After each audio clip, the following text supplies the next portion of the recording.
Good evening sir. Good evening. Sir हमें calcium gluconate के बारे में बताइए कि हमें इसको आईसीयू में किस किस कंडीशन में हम इसको यूज करते हैं। Good evening. तो बहुत ही अच्छा सवाल है आपका, क्योंकि कैल्शियम ग्लूकोनेट इंजेक्शन हम आईसीयू सेटअप में किसी भी हॉस्पिटल में जाते हैं तो कोई भी डॉक्टर एडवाइज करता है कि आप कैल्शियम ग्लूकोनेट लगाओ। तो हमको इसको कैसे लगाना है, कौन सा रूट यूज करना है, जी कौन सा नहीं करना है, ये आज हम सीखेंगे इस वीडियो के माध्यम जी से। सर। इंजेक्शन कैल्शियम ग्लूकोनेट, हम ये देख रहे हैं कि ये क्या है, 10 ml का एक एम्प्यूल है और इसमें 10% लेवलिंग भी हुई है।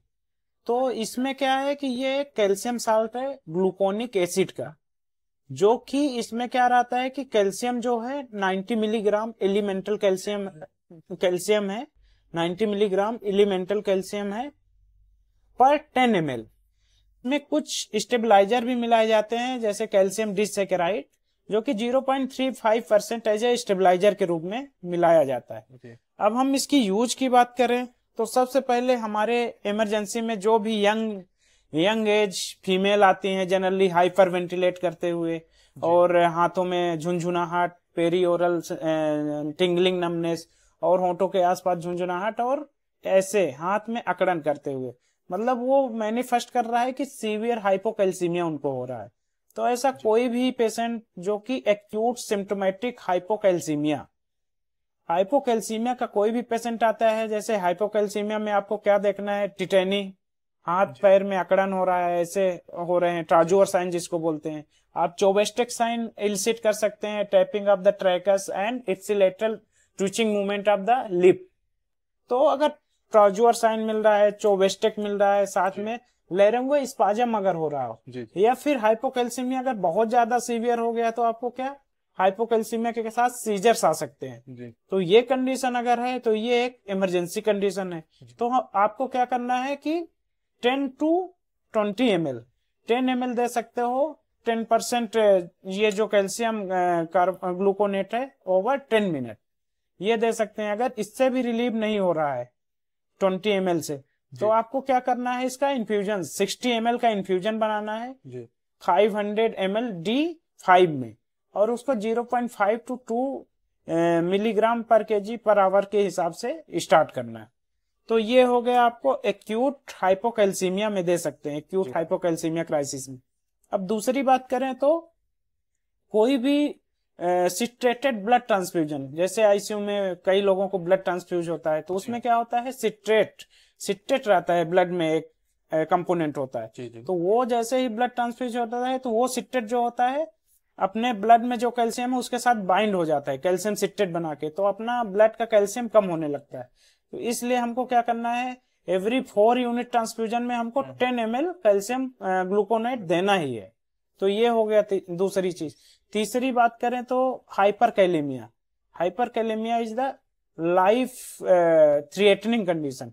ऐसा होता है अगर किसी का पोटेशियम मोर देन 5.5 से ज्यादा हो गया, नॉर्मल वैल्यू जो होती है 3.5 to 5.5, अगर इससे ज्यादा हो गया तो it can cause cardiac arrest, cardiac arrhythmias. तो ऐसी कंडीशन में क्या करते हैं, हम इस इंजेक्शन को 10 to 20 ml over 10 minute slowly देना है।